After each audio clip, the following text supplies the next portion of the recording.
Hello, good morning. Welcome to the Sunday Show. I'm Martin Geisler. Coming up for you this morning, the oil refinery at Grangemouth on the banks of the River Forth is to shut with the loss of hundreds of jobs.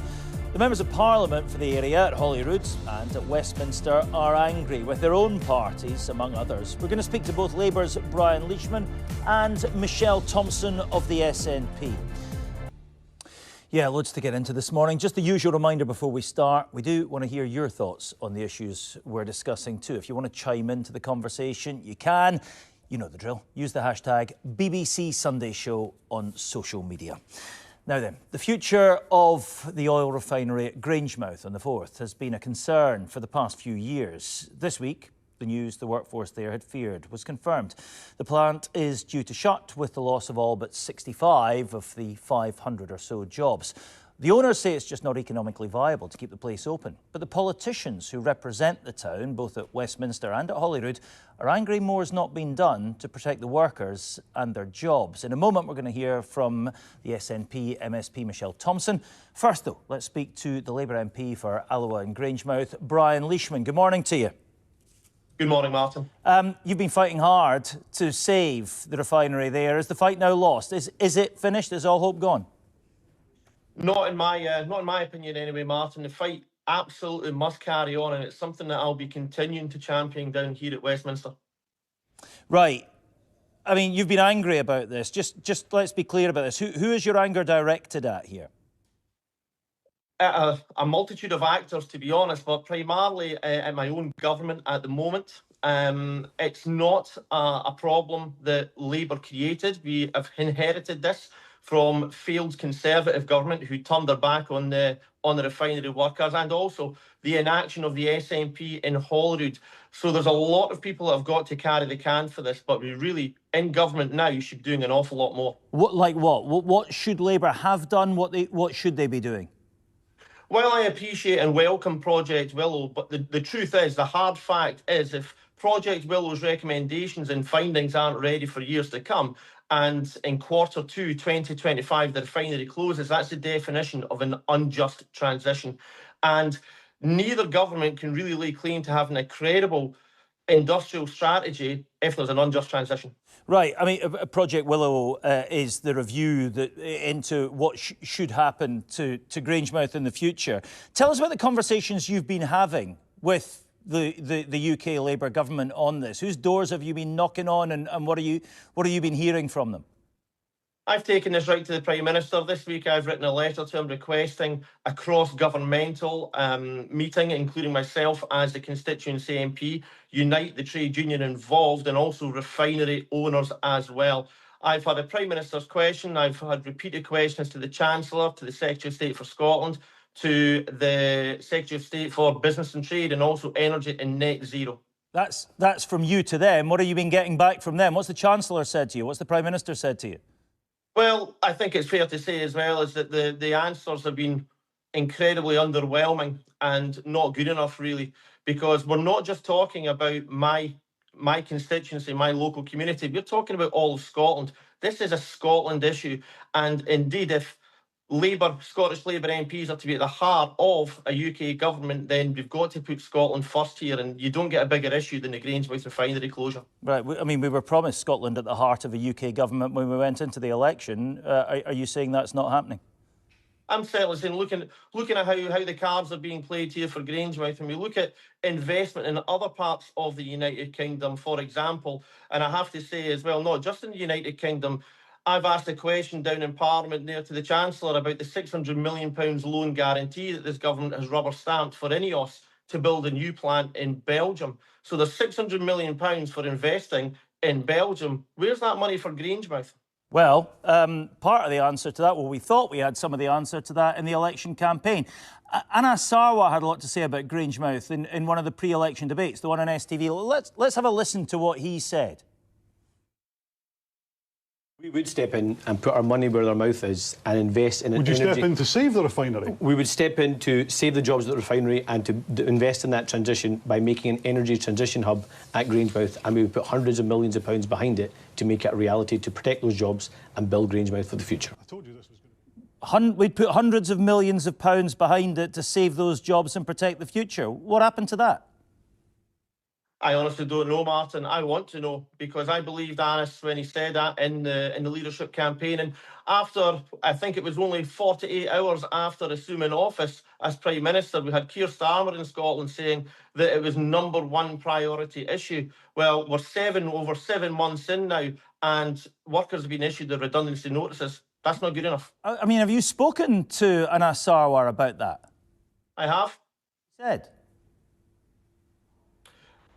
Anas has been very quiet on the issue, and I would say that the wider Scottish Labour Party need to do an awful lot more as well.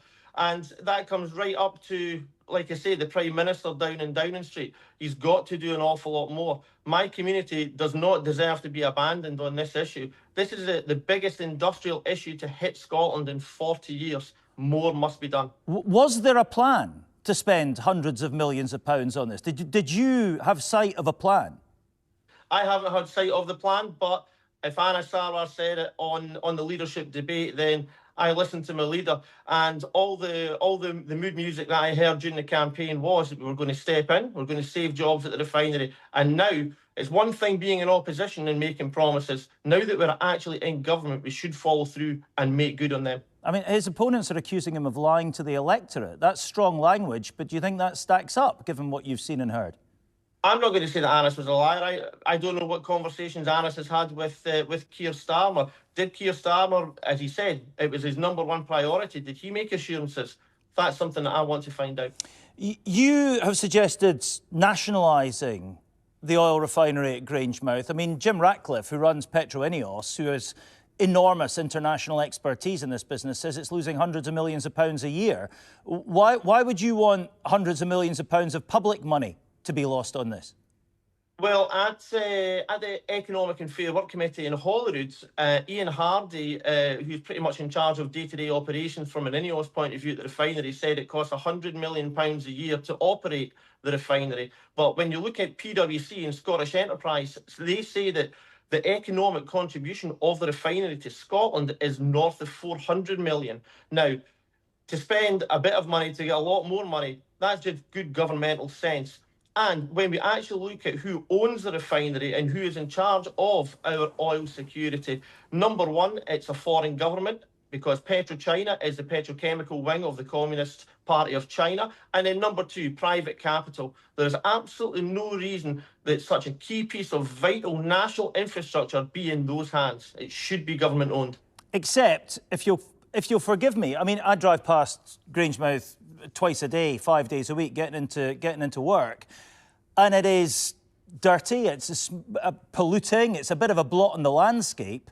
And in this day and age, you know, there's an argument perhaps for not having it in our shores, isn't it? I'll interrupt you there, Martin, and say to you that there's been no environmental impact assessment done on the refinery closing. There's been no benefit calculated for that, because what's the state of play is going to happen if the refinery does indeed close. The oil will still come up through the Forth on tankers from mainland Europe. Now, that's not a case of the refinery closing, it's going to be an environmental benefit. That's a classic case of just shifting emissions. And in the climate crisis that we face, that's no solution. And when I speak to the workers, and I speak to the workers every day, the workers want to go on the proper transition towards greener, cleaner energy industries. The Grangemouth refinery is the perfect site for that. Let's take the workforce with us and achieve it. Right. I mean, look, you're angry. You're angry at your own party. You're angry at senior colleagues. You're angry at Scottish Labour. You've contributed to our podcast, Scottcast, in the last couple of weeks about waspy women. You're angry at that. I suspect you disagree with UK Labour's policy on the two-child benefit cap, possibly on winter fuel allowance as well. I'm bound to ask you, I mean, you know, you didn't sign up for this, did you? How are you enjoying being an MP? I'm in the Labour Party because I believe that the Labour Party is the vehicle for social mobility, positive social mobility, equality, fairness and justice. I'm a proud Labour Party member, I'm a proud Labour MP, and I want to be within the party as an MP and as a member to try and shape the party to the direction that I think it should be taking.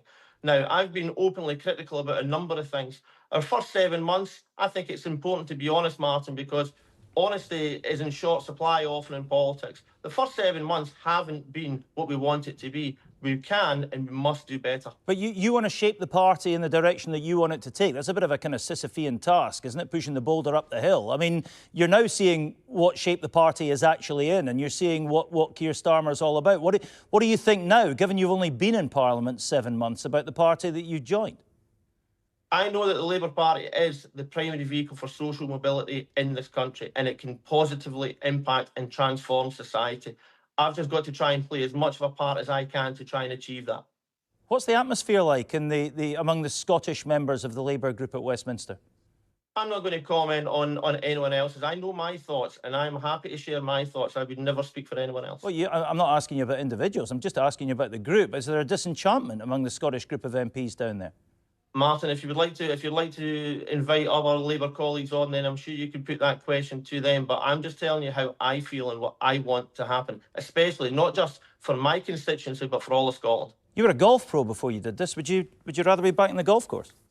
Absolutely not. No.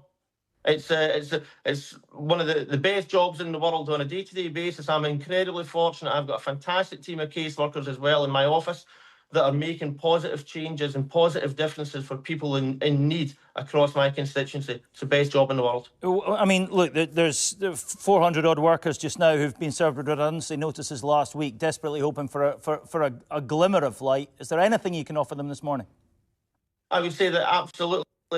I'm a Labour MP in a Labour government, and I'm still pushing forward the case to step in and to deliver on the promise that we made in the campaign, to step in, to save the jobs and build the Grangemouth refinery for the future. All right, Brian Leishman, thank you very much indeed for that. Brian Leishman there, the Labour MP for Alloa and Grangemouth. Well, listening to that was Michelle Thompson, who is the SNP MSP for Falkirk East, the constituency that covers Grangemouth at Holyrood. Good morning to you. Morning. A political rival of Brian Leishman's, but I suspect if I could have seen you, you'd have been nodding along to a bit of what you've just heard, were you? Yes, a lot of what I've just heard, and I would give credit to Brian that since being elected, he's absolutely picked up the ball and run with it in terms of the issues with Grangemouth. All credit to him. He finds areas of blame for both governments, for both Westminster and Holyrood in this. Do you agree with that? Michelle Thompson, can you hear me still? Sorry, I just heard the first couple of words. Oh, sorry, I was saying Brian Leishman was basically pointing the finger of blame not just at Westminster, but also at Holyrood. We didn't get into that much, but do you agree that blame has to be shared on both sides of the border? Well, with all due respect, what I heard Brian making very clear was a whole range of issues, all of which he levied at his door. If the question is that both governments need to be doing a huge amount more, then absolutely, I would agree with that. But let's be clear, in terms of the reserved powers, the value of this lies at Westminster.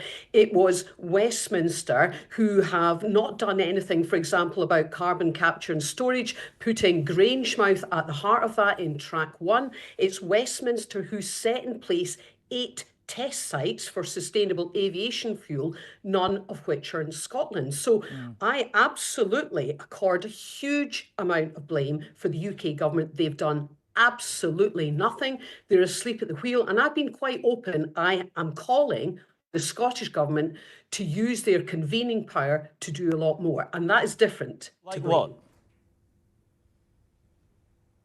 What more would you like to see them do?